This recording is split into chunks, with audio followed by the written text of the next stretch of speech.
primo grande evento dell'anno organizzato dal Comitato regionale del Veneto è sicuramente la finale di Coppa Veneto, che riscuote sempre un grandissimo seguito di pubblico. Le finali quest'anno sono state organizzate a Villatora di Saonara in provincia di Padova, dalla locale società del Vispa Volley e dal Comitato provinciale di Padova.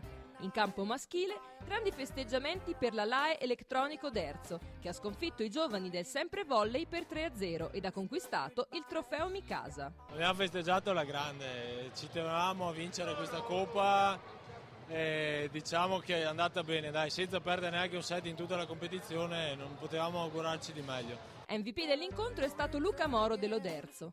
La LAE Oderzo, appunto, è squadra di altro livello rispetto alle formazioni di Serie C e la Coppa Veneto è soltanto il primo obiettivo stagionale.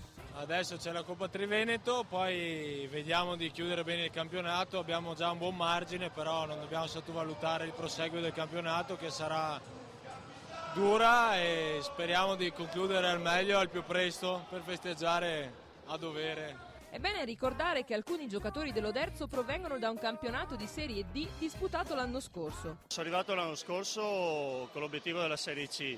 Quest'anno mi sarei mai aspettato un obiettivo del genere, adesso siamo qua per strada e possiamo farcela e ce la faremo. In casa Sempre Volley, formazione totalmente under 20, la partecipazione alla Coppa Veneto è stata una grande esperienza.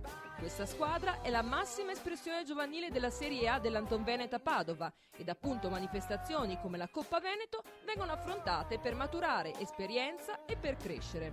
La nostra Coppa Veneto l'abbiamo vinta a quel ritorno del semifinale con il Frate, quando abbiamo ribaltato un risultato che sembrava obiettivamente impossibile. E lì la nostra prestazione è stata assolutamente importante e decisiva. Penso che sia stato per i ragazzi un'esperienza assolutamente importante per il loro futuro.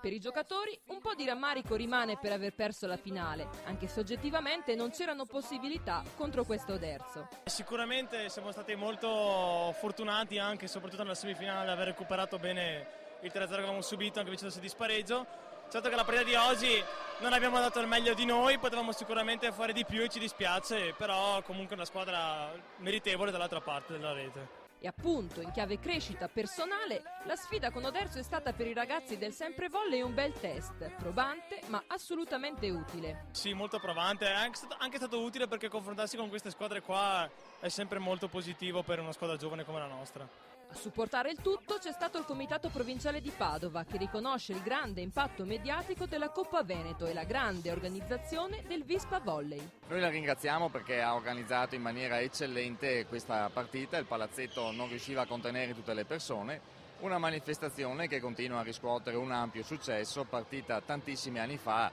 ormai 13 anni fa, e che anno dopo anno continua a riscontrare aumenti di numeri. Pertanto Padova, se ci dovesse essere altra possibilità di poter ospitare eventi del genere, lo farà sicuramente. Un grande successo dunque. La Coppa Veneto, abbinata al trofeo Mikasa, sta diventando un palcoscenico straordinario per tutti, protagonisti ed organizzatori. Anno per anno la manifestazione prende piede sempre di più, con molto interesse da parte delle società. Quest'anno avevamo 3 province interessate nella finale, una finale che è stata organizzata dalla società padovana veramente nel migliore dei modi, quindi un successo di questa manifestazione che è sempre più sentita dalle nostre società.